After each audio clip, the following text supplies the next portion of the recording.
کتنے لوگ آج جانتے ہیں کہ ہم کس بات کے بارے میں سے؟ اوکے فلائر لگا ہوا کیا جی؟ آج کا ٹاپک کیا جی؟ آخری دشمن کیا جی؟ موت. تو آج ہم موت کے بارے میں دیکھیں گے اور سیکھیں گے کہ موت کیا ہے اور کس طرح سے یہ نسل انسانی کا آخری دشمن ہے. ذرا میرے ساتھ نکالیں مل کے پالوس رسول کی معرفت لکھا گیا کرنتھیوں کلیسیا کا پہلا خط، اس کا 15واں باب، پہلا کرنتھیوں 15 باب پڑھیں جی ذرا اس کی 25 اور 26 آیت. کیا لکھا ہے؟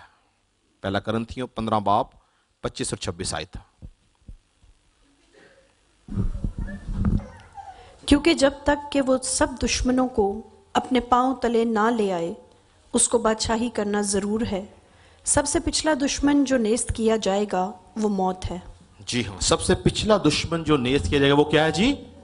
ایک اور حوالہ پڑھ لیں، رومیوں کا خط اس کا 6 باب اور اس کی ایک ہی آیت پڑھے جی، 23 آیت.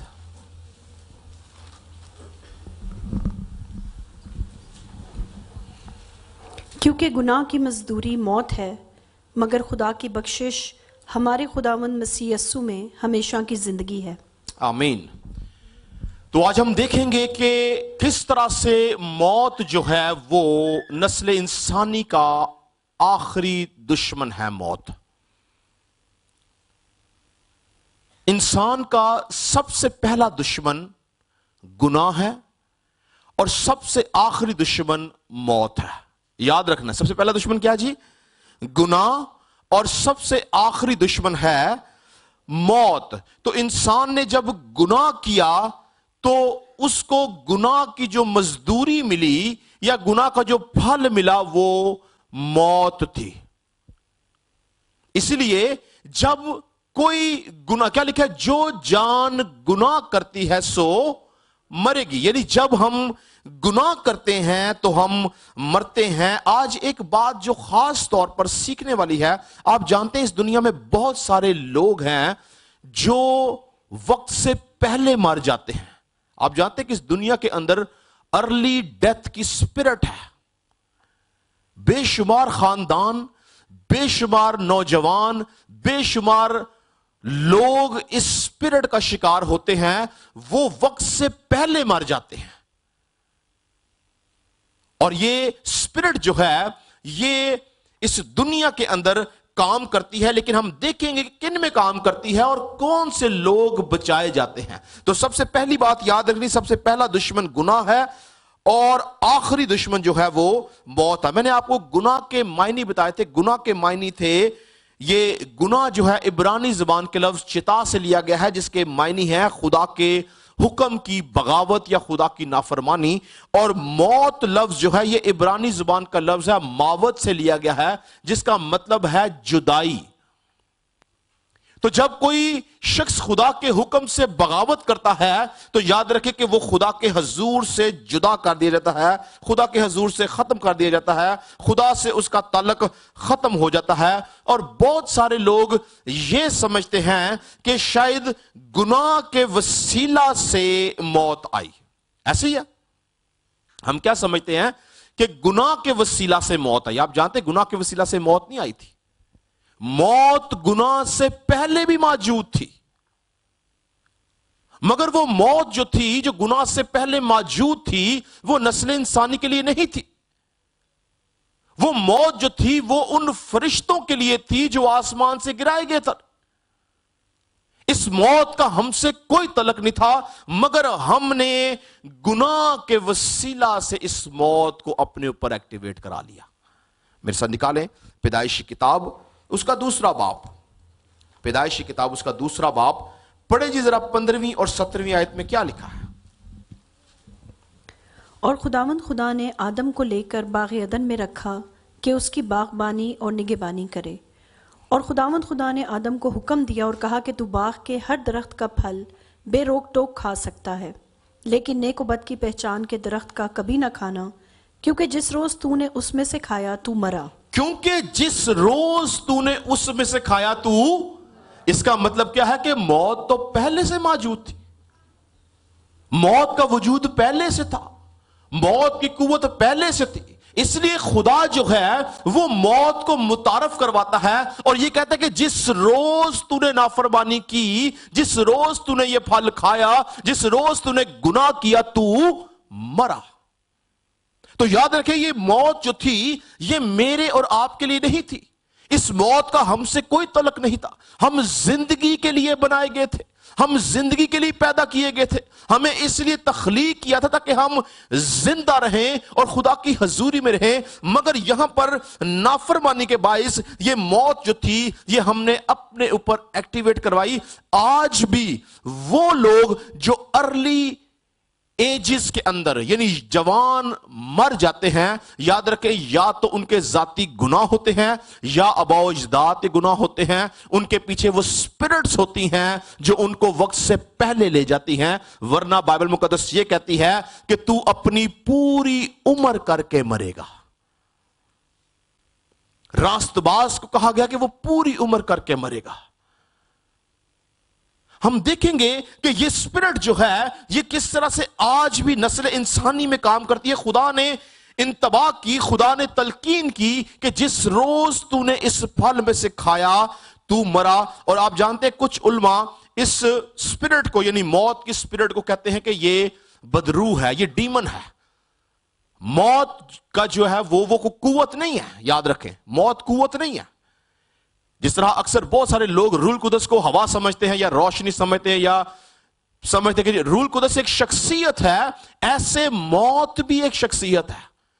موت کی بدروح ہے یا موت کی روح ہے کوئی جانتا نہیں، لیکن اس کی سزا مقرر ہے، اس کو سزا کے لیے مقرر کیا گیا۔ میرے ساتھ نکالیں مکاشفہ کی کتاب اس کا 20 باب، مکاشفہ کی کتاب اس کا 20 باب پڑھیں جی ذرا، اس کی 4 آیت میں کیا لکھا ہے؟ پھر میں نے تخت دیکھے اور لوگ ان پر بیٹھ گئے اور عدالت ان کے سپرد کی گئی، اور ان کی روحوں کو بھی دیکھا جن کے سر یسوع کی گواہی دینے اور خدا کے کلام کے سبب سے کاٹے گئے تھے، اور جنہوں نے نہ اس حیوان کی پرستش کی تھی نہ اس کے بت کی، اور نہ اس کی چھاپ اپنے ماتھے اور ہاتھوں پر لی تھی۔ وہ زندہ ہو کر 1000 برس تک مسیح کے ساتھ بادشاہی کرتے رہے۔ 20 باب کی پڑھ لیجیے 14ویں آیت سے پڑھے ذرا، 20 باب کی 14ویں آیت سے۔ پھر موت اور عالم ارواح آگ کی جھیل میں ڈالے گئے۔ ہاں جی، پھر موت اور عالم ارواح کہاں ڈالے گئے جی؟ تو یہ کوئی ہوا یا قوت نہیں کہ اس کو آگ کی جھیل میں ڈالا گیا ہے، یہ کوئی شخصیت ہے، یہ کوئی ڈیمن ہے، یہ اسپرٹ ہے جس کی سزا کیا ہے؟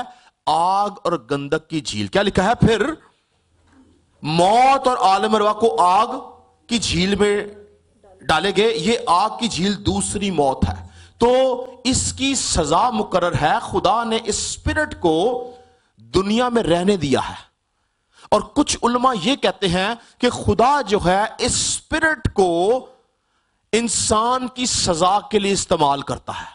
اگر آپ ایک حوالہ اور نکالیں، مکاشفہ کی کتاب اس کا 6واں باب، مکاشفہ کی کتاب اس کا 6واں باب پڑھیں جی ذرا، اس کی 7ویں اور 8ویں آیت میں کیا لکھا ہے؟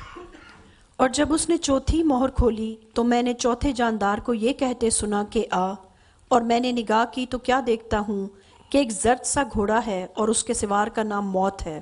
جی، ایک زرد سا گھوڑا ہے اور اس کے سوار کا نام کیا ہے جی؟ موت ہے۔ یعنی یہ شخصیت ہے، یہ ایک پرسنالٹی ہے، یہ ایک روح ہے جی۔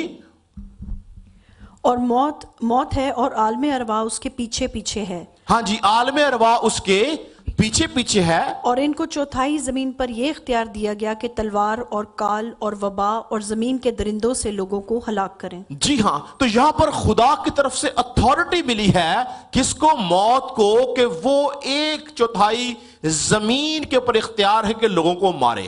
اب یہاں پر علماء کا یہ کہنا ہے کہ یہ اسپرٹ یا یہ شخصیت یا یہ جو کچھ بھی ہے موت، اس کو خدا نے ان انسانوں کی سزا کے لیے رکھا ہے جو کلام سے منحرف ہیں، جو کلام کی فرمانبرداری میں نہیں ہے، جو کلام پہ ایمان نہیں رکھتے، جو یسوع کا اقرار نہیں کرتے، جو باپ کو نہیں مانتے، جو روح القدس کو نہیں جانتے، جو ان کے انکاری ہیں، ان کو اس سے سزا ملتی ہے۔ خدا نے اس کو سزا کے لیے اس دنیا میں رکھا ہے. اس لیے یاد رکھیں کہ موت کی جو اسپرٹ ہے، موت کی جو روح یا بدروح یا جو کچھ بھی ہے، یہ ہر اس شخص کے پیچھے ہے جو کلام سے غافل ہے، جو نجات سے غافل ہے، جو یسوع مسیح پہ نہیں ایمان رکھتا، وہ موت کے حوالے کیا جاتا ہے. آپ یہاں سوچتے ہوں گے کہ یہ موت کے حوالے تو ہر کوئی کیا رہتا ہے. ہاں، جس موت کی میں بات کر رہا ہوں یا جس موت کی کلام بات کر رہا ہے وہ یہ جسمانی موت نہیں ہے. جسمانی موت جو ہے وہ ہر کسی کو آنی ہے. یسوع مسیح بھی جسمانی طور سے مرا، سارے نبی جسمانی طور سے مرے، سارے پیغمبر جسمانی طور سے مرے. آج تک جو اس دنیا میں آیا ہے، اس بدن کی سزا پیدائش کی کتاب کے مطابق مرنا ہے، وہ مرتا ہے. مگر یہاں پر جس موت کا ذکر کیا جا رہا ہے وہ روحانی موت ہے. وہ روحانی موت ہے کہ جب ہم یسوع مسیح پر ایمان نہیں رکھتے تو یاد رکھیں کہ ہم روحانی طور سے مردہ رہتے ہیں.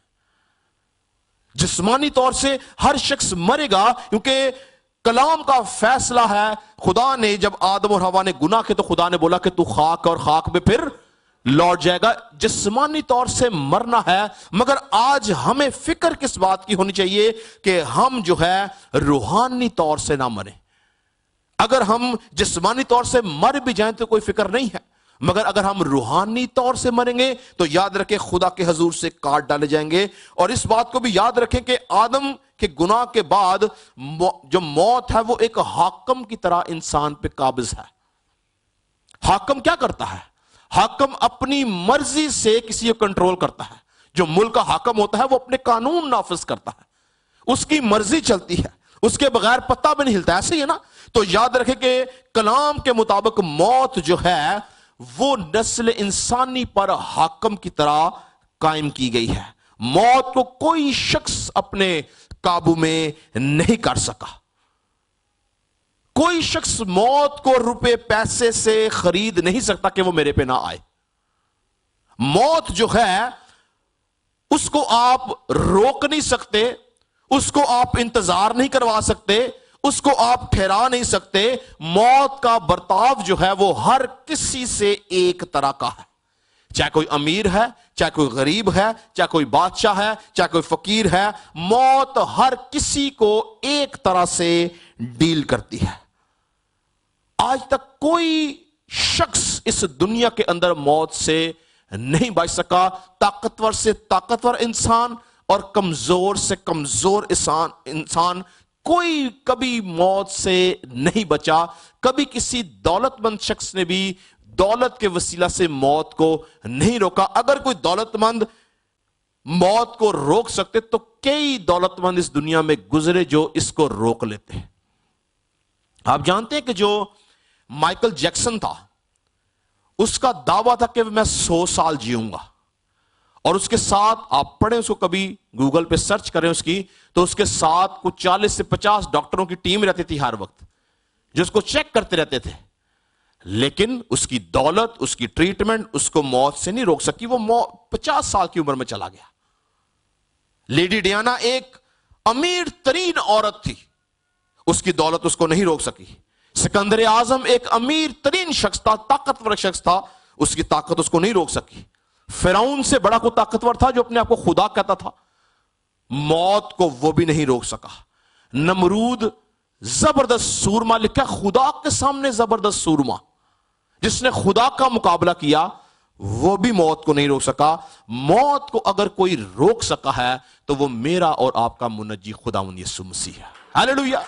یسوع مسیح کے حق میں لکھا ہے، مرد خدا یوحنا جب مستقبل کی رویا کو ریکارڈ کرتا ہے تو کہتا ہے کہ جب میں نے اس کی آواز سنی، آواز دینے والے کی آواز سنی، تو میں مردہ سا اس کے قدموں میں گر گیا، اور اس نے مجھ پر اپنا دہنا ہاتھ رکھ کر کہا کہ خوف نہ کھا، اول اور آخر میں ہوں، میں مر گیا تھا، اب زندہ ہوں اور عبدالآباد زندہ رہوں گا. یعنی یسوع مسیح جو ہے واحد ذات ہے جس نے موت کا مقابلہ کیا ہے. اور آپ جانتے ہیں کہ خداوند یسوع مسیح نے کیوں یہ بات بولی، راہ، حق اور زندگی میں ہوں. جانتے ہیں اس کے معنی کیا ہے؟ آج اس بات کے بعد شاید آپ معنی سمجھیں. یعنی جب ہم یسوع مسیح پہ ایمان رکھتے ہیں کہ وہ خدا کا بیٹا ہے، وہ بذات خود خدا ہے، وہ خدا کی ذات کا نقش ہے، وہ خدا کا کلمہ ہے، اور ہم اس کو اپنا شخصی نجات دہندہ مان لیتے ہیں، جب ہم اس بدن سے کوچ بھی کر جائیں گے، یعنی مر بھی جائیں گے، تو بھی ہم ابدی زندگی میں جائیں گے۔ پر اگر ہم یسوع مسیح کے اوپر ایمان نہیں رکھتے، یعنی ہم نے نجات نہیں پائی، تو یاد رکھیں کہ ہم موت کے حوالے کیے جائیں گے۔ کس موت کے؟ ابدی موت کی، جسمانی موت کے نہیں، اس پہ تو سب نے مرنا ہے، ابدی موت کے حوالے کیے جائیں گے اگر یسوع مسیح پہ ایمان نہیں رکھیں گے۔ اور یسوع مسیح پہ ایمان رکھنا اس لیے ضروری ہے کیونکہ اگر آپ جسم کی فکر کرتے رہیں گے اور یسوع پہ ایمان نہیں رکھیں گے تو یہ جسم نے ویسے بھی مرنا، لیکن اگر اپنی روح کی فکر کریں گے تو یسوع پہ ایمان رکھنے کے وسیلہ سے ہم ابدی زندگی کا حصہ بنیں گے۔ پریز گاڈ، خداوند یسوع مسیح جو تھا اس نے ایک بڑا زبردست طریقہ کار اپنا کے مجھے اور آپ کو اس موت سے چھڑایا۔ آپ جانتے ہیں کہ خداوند یسوع مسیح اگر چاہتے تو وہ جسم میں آئے بغیر بھی ابلیس کو اور موت کو شکست دے سکتے تھے۔ ایسا ہے نا، وہ تو خدا ہے۔ کیا وہ جسم میں اگر نہ آتا، اگر وہ مجسم نہ ہوتا، تو کیا وہ ابلیس کا مقابلہ نہیں کر سکتا تھا؟ وہ کر سکتا تھا، لیکن بائبل یہ بیان کرتی ہے کہ وہ مجسم ہو کر آیا، وہ جسم لے کر آیا۔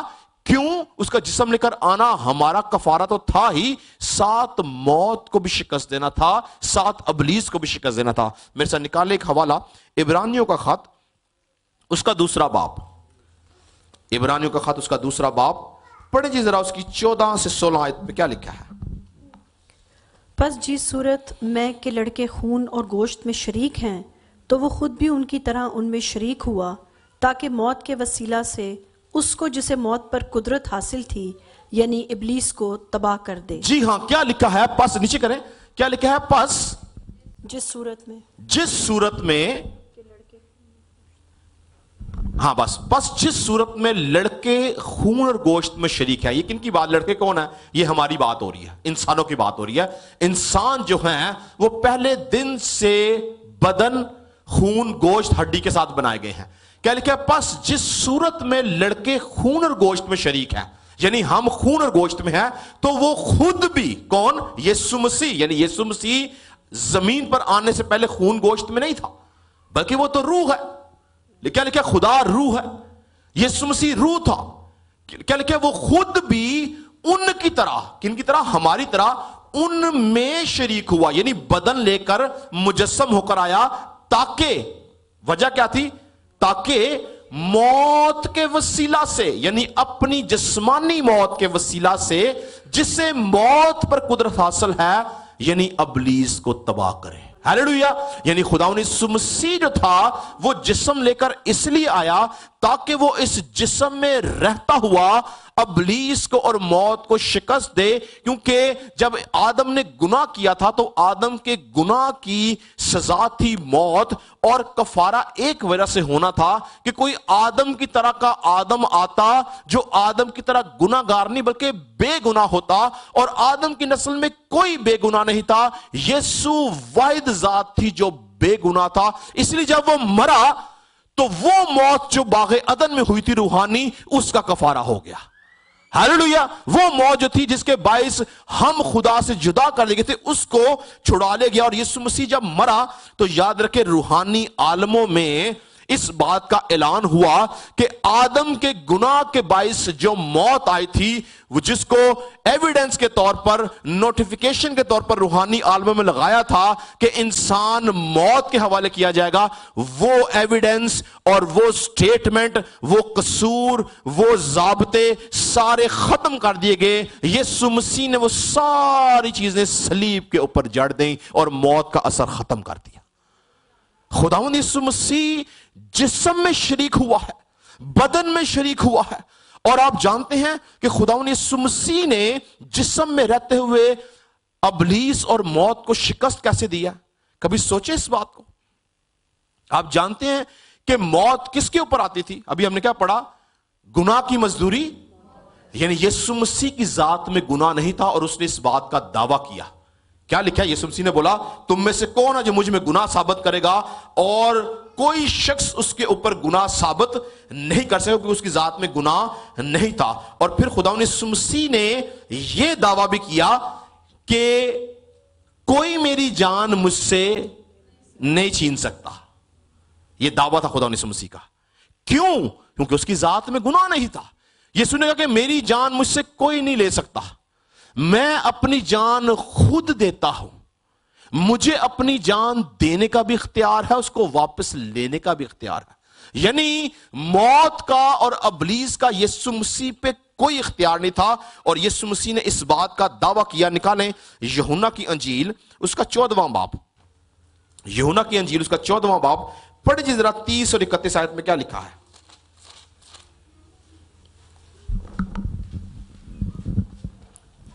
اس کے بعد میں تم سے بہت سی باتیں نہ کروں گا کیونکہ دنیا کا سردار آتا ہے اور مجھ میں اس کا کچھ نہیں. کیونکہ دنیا کا سردار آتا ہے اور مجھ میں اس کا کچھ نہیں کا مطلب پتہ کیا ہے؟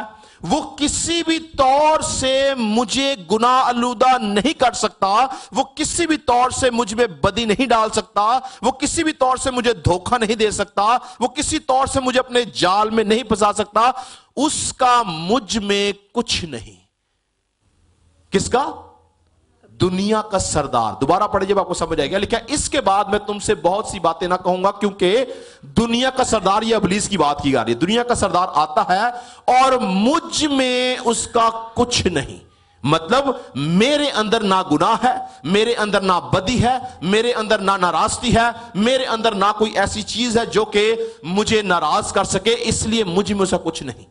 اور خداوند یسوع مسیح نے اس بات کو صلیب پر ثابت بھی کیا. اگر آپ پڑھیں تو صلیب کے اوپر یسوع مسیح, یاد رکھیں کہ کیلوں سے نہیں مرا تھا. صلیب پہ یسوع مسیح کانٹوں کی مار سے نہیں مرا تھا. صلیب پہ یسوع مسیح کانٹوں کا تاج پہننے سے نہیں مرا تھا. صلیب پر یسوع مسیح زخموں سے نہیں مرا تھا.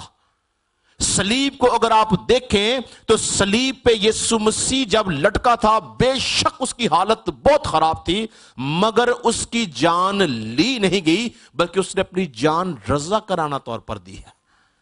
کیا لکھا ہے؟ تینوں انجیلوں میں یہ بات ریکارڈ کی گئی ہے کہ اور اس نے بڑی آواز سے چلا کر اپنی جان دے دی. اس کی جان لی نہیں گئی. کیوں؟ کیونکہ موت کا اور ابلیس کا اس پہ کوئی اختیار نہیں تھا. وہ بدن میں اس لیے شریک ہوا تاکہ مجھے اور آپ کو ابدی زندگی میں داخل کر سکے. ہیلیلویا. پڑھ لیں یہ تینوں حوالے. متی کی انجیل پڑھیں, متی 27 اور اس کی 50 آیت. متی 27 کی 50 آیت پڑھے. کیا لکھا جی؟ یسوع نے پھر بڑی آواز سے چلا کر جان دے دی. ہاں جی, مرکز پڑھے, مرکز 15 کی 37.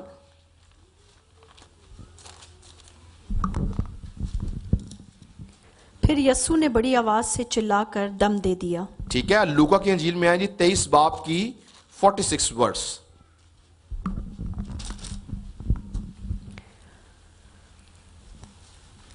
پھر یسوع نے بڑی آواز سے پکار کر کہا, اے باپ, میں اپنی روح تیرے ہاتھوں میں سونپتا ہوں, اور یہ کہہ کر دم دے دیا. میں اپنی روح تیرے ہاتھوں میں, یعنی خداوند یسوع مسیح آپ جانتے ہیں صلیب پر, کچھ علماء یہ کہتے ہیں اگر وہ صلیب پر 10 سال بھی لٹکا رہتا وہ مر نہیں سکتا تھا. کیوں؟ کیونکہ اس کی ذات میں گناہ نہیں تھا, اس کی ذات میں بدی نہیں تھی, اور مرتا وہ تھا جو گناہ کر. ہم نے کیا پڑھا؟ گناہ کی مزدوری موت ہے, جو جان گناہ کرے گی سو مرے گی. یسوع مسیح 33.5 سال بے گناہ تھا, وہ اگلے 33.5 سال بھی صلیب پہ رہتا تو مرنا نہیں تھا. وہ مرا اس لیے تاکہ اس آخری دشمن سے مجھے اور آپ کو رہائی دے سکے. پریز گاڈ, پریز گاڈ. تو خدا نے یسوع مسیح, یاد رکھے, اس نے رضا کرانہ طور پر اس کی جان لی نہیں گئی, اس کو مارا نہیں گیا. ہاں, منصوبہ یہی باندھا گیا کہ اس کو مارا جائے, مگر ہم نے کیا پڑھا کہ وہ جس طرح سے بیٹے خون اور گوشت میں شریک تھے, وہ ان کی طرح خود خون اور گوشت میں شریک ہوا تاکہ اپنی موت کے وسیلہ سے اس کو جس کو موت پر قدرت حاصل تھی, یعنی ابلیس کو تباہ کر سکے. تو اگر یسوع مسیح روح کے اندر یا اپنے اختیار کے اندر یا اپنی خدائیت کے اندر ابلیس کو شکست دیتا تو انسان کہاں جاتا؟ میں اور آپ کہاں جاتے؟ چونکہ اس نے مجھے اور آپ کو چھڑانا تھا، چونکہ اس نے مجھے اور آپ کو بچانا تھا، اسی لیے اس نے جسم میں آ کر اس نے میرے اور آپ کی طرح جسم لیا، مجسم ہوا اور کفارہ دے کر مجھے اور آپ کو موت سے رہائی دی، تاکہ میں اور آپ موت کے اندر زندگی نہ گزاریں۔ یاد رکھیں کہ آج جو بات میں آپ کو بتانا چاہتا ہوں وہ یہ ہے کہ بہت دفعہ ہم موت کی قوت کو سمجھتے نہیں ہیں، ہم گناہ میں بڑھتے چلے جاتے ہیں، ہم اباء و اجداد کی لعنتوں میں پھنسے رہتے ہیں۔ ہم بہت سے ایسے لوگوں کو میں ملا جس کو میں نے بولا جی آپ یسوع مسیح قبول نہیں جی، میرا پیو بھی کیتھولک سی تے میں بھی کیتھولک لینا ہے، میرا ایون میرا بوا بھی کیتھولک ہے، میں مراں گا بھی کیتھولک، میں بپتسمہ، وہ بپتسمہ اور نجات کی اتنی مخالفت کرتے کہ آپ سوچ نہیں سکتے کہنے کہ وہ کرسچن ہے۔ یہ ابلیس کا ایک بہت بڑا سکیم ہے۔ کس بات کے لیے؟ کہ ہم یسوع مسیح پر ایمان نہ رکھیں۔ جب ہم یسوع مسیح کے نام پہ بپتسمہ نہیں لیتے تو اس کا مطلب پتہ کیا ہے؟ کہ ہم راہ، حق اور زندگی سے غافل ہیں۔ لیکن جب ہم یسوع مسیح پر ایمان رکھتے ہیں، ہم پانی کا بپتسمہ لے لیتے ہیں، ہم نجات میں داخل ہو جاتے ہیں، تو اصل میں ہم اقرار کرتے ہیں کہ یسوع میرا نجات دہندہ ہے، یسوع میری راہ ہے، یسوع میرا حق ہے، وہ میری نجات ہے، اور اس کے وسیلہ سے میں آسمان میں جاؤں گا۔ اور جب ہم ایمان رکھتے ہیں تو یاد رہے کہ جب ہم مر جائیں گے تو ہم موت اور عالم روا نہیں، بلکہ ہم سیدھا خدا باپ کے پاس جائیں گے۔ ہاللیلویہ! یہ کب ممکن ہے؟ جب ہم یسوع مسیح پہ ایمان رکھتے ہیں۔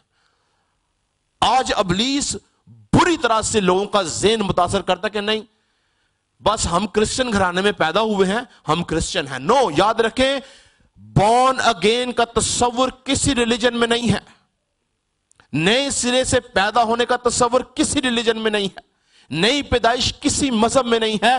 صرف مسیحت میں کیوں ہے؟ کیونکہ جب ہم پیدا ہوتے تو ہم مسیح نہیں ہیں۔ مسلمان پیدا ہوتے ہی مسلمان ہے، ہندو پیدا ہوتے ہی ہندو ہے، یہودی پیدا ہوتے ہی یہودی ہے۔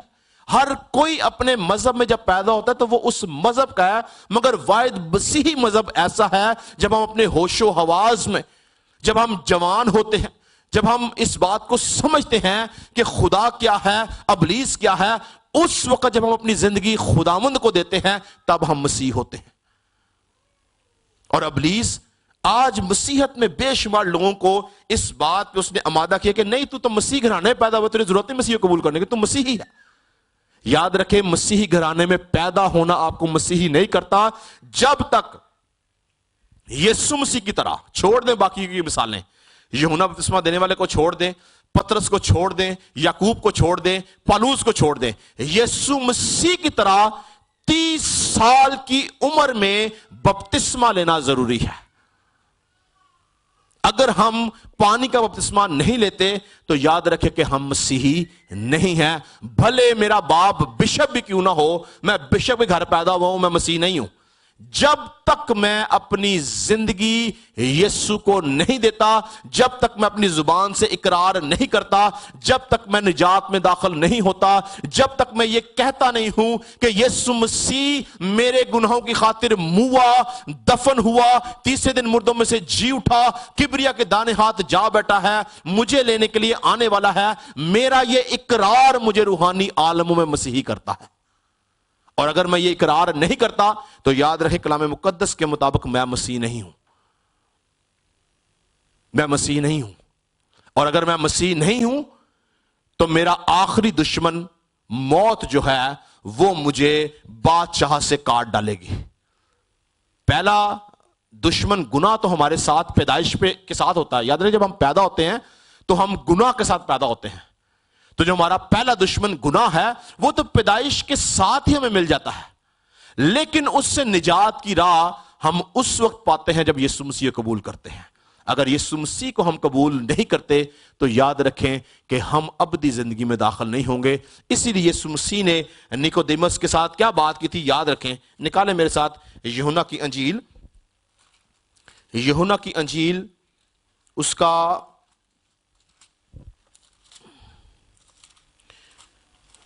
ہاں جی 3 باب پڑھیں جی ذرا اس کی پہلی آیت سے. نکودیمس یاد رکھیں, آپ سب جانتے ہیں لیکن اگر کوئی نہیں جانتا بتاؤں, نکودیمس جو تھا وہ یہودی قوم کا ایک سردار تھا, ایک عالم شخص تھا جو یہودی قوم کو تعلیم دیتا تھا نجات کی اور بادشاہت کی. اور وہ جب یسوع مسیح کو ملنے آیا تو وہ جانتا تھا کہ یسوع مسیح کوئی خاص شخص ہے, اور یسوع مسیح نے جب اس کو نجات کی بات بتائی تو یسوع مسیح نے اس کو نئی پیدائش کے تجربے کا بتایا, جو کہ یوحنا نے یا پالوس نے یا پترس نے نہیں بلکہ یسوع نئی تجربے کی بات کرتا ہے. یعنی بورن اگین کرسچن ہونے کا تصور یا بورن اگین کرسچن کی جو ڈاکٹرن ہے وہ کسی اور نہیں بلکہ یسوع مسیح نے متعارف کرائی ہے. پڑھیں جی ذرا پہلی آیت سے. فریسیوں میں سے ایک شخص نکودیمس نام یہودیوں کا ایک سردار تھا. اس نے رات کو یسوع کے پاس آ کر اس سے کہا, اے ربی, ہم جانتے ہیں کہ تو خدا کی طرف سے استاد ہو کر آیا ہے, کیونکہ جو معجزے تو دکھاتا ہے کوئی شخص نہیں دکھا سکتا جب تک خدا اس کے ساتھ نہ ہو. یسوع نے جواب میں اس سے کہا, میں تجھ سے سچ کہتا ہوں کہ جب تک کوئی نئے سرے سے پیدا نہ ہو وہ خدا کی بادشاہی کو دیکھ نہیں سکتا. جی ہاں, جب تک کوئی نئے سرے سے پیدا نہ ہو, وہ یعنی جب تک کوئی پانی کا بپتسمہ نہیں لیتا, نئے سرے کی پیدائش پانی کا بپتسمہ ہے, جب تک کوئی پانی کا بپتسمہ نہیں لیتا وہ خدا کی بادشاہت کو دیکھ نہیں سکتا. آگے پڑھیں. نکودیمس نے اس سے کہا, آدمی جب بوڑھا ہو گیا تو کیوں کر پیدا ہو سکتا ہے؟ کیا وہ دوبارہ اپنی ماں کے پیٹ میں داخل ہو کر پیدا ہو سکتا ہے؟ یسوع نے جواب دیا کہ میں تجھ سے سچ کہتا ہوں, جب تک کوئی آدمی پانی اور روح سے پیدا نہ ہو وہ خدا کی بادشاہی میں داخل نہیں ہو سکتا. جی ہاں, یہاں پر کلیئر خدا یسوع مسیح نے پانی اور روح کی بات کر دی ہے کہ جب تک کوئی پانی یعنی پانی کے بپتسمے سے, روح مطلب کلام سے, روح القدس سے پیدا نہ ہو وہ بادشاہت میں نہیں جا سکتا ہے. اس کے اوپر کوئی دوسری تیسری چوتھی بات ہے ہی نہیں کہ ہم یہ بولیں جی کہ میں بچپن میں پیدا ہو گیا تھا, میرا بچپن میں بپتسمہ ہو گیا تھا, میں بچپن میں مسیح ہو گیا تھا. نو, یہاں پہ کلیئر یسوع مسیح کہتا ہے کہ جب تک کوئی پانی اور روح سے پیدا نہ ہو وہ خدا کی بادشاہت میں داخل. جو جسم سے پیدا ہوا ہے جسم ہے, اور جو روح سے پیدا ہوا ہے روح ہے. تعجب نہ کر کے میں تجھ سے کیا کہتا ہوں, تمہیں نئے سرے سے پیدا ہونا ضروری ہے. تو عزیزو یاد رکھیں کہ کلام واضح طور پر بتاتا ہے کہ اگر میں اور آپ اپنے آخری دشمن موت سے بچنا چاہتے ہیں تو اس کا صرف ایک ہی علاج ہے, اور اگر ایون یہاں تک کہ پہلے دشمن یعنی گناہ سے بھی بچنا چاہتے ہیں تو اس کا بھی علاج ایک ہی ہے, اور وہ ہے یسوع مسیح کے اوپر ایمان رکھنا. یسوع مسیح پہ ایمان رکھنے کے وسیلہ سے یاد رکھیں کہ ہم بہت سے گناہوں سے چھڑائے جاتے ہیں. کیا لکھا ہے, اس کا خون ہمیں ہر طرح کی ناراستی سے پاک کرتا ہے. یعنی جب ہم اس کے خون پہ ایمان رکھتے ہیں اور ہم گناہ کے خلاف جنگ کرتے ہیں, ہم اپنی بری عادتوں کے خلاف جنگ کرتے ہیں, ہم اپنی خاندانی لعنتوں کے خلاف جنگ کرتے ہیں, تو ہوتا کیا ہے کہ وہ خون جو ہم اپنے اوپر مانگتے ہیں, وہ خون جو ہم پیتے ہیں, وہ بدن جو ہم کھاتے ہیں, وہ ہمیں ایک نئی قوت دیتا ہے گناہ کے خلاف جنگ کرنے کی. تو ہم گناہ کے خلاف جنگ بھی کرتے ہیں, ہم اپنے پہلے دشمن سے بھی بچائے جاتے ہیں, اور ہم اپنے آخری دشمن یعنی موت سے بھی بچائے جاتے ہیں جب یسوع مسیح کے اوپر ایمان رکھتے ہیں. پر اگر ہمارا ایمان یسوع مسیح پر نہیں تو یاد رکھیں کہ ہم جسمانی طور سے بھی مریں گے اور ہم روحانی طور سے بھی مریں گے. اس لیے یاد رکھیں کہ آخری بات ختم کروں گا کہ اپنے آخری دشمن اور پہلے دشمن دونوں سے بچنے کے لیے ہمارے پاس صرف ایک ہی راہ ہے, اور وہ زندہ خدا کے بیٹے کی راہ ہے جس نے بولا راہ, حق اور زندگی میں ہوں. اگر ہم اس پہ ایمان رکھتے ہیں تو ہم آسمان کی بادشاہت کا حصہ ہیں. پریز گاڈ, خدا ہم سب کو برکت دے جی.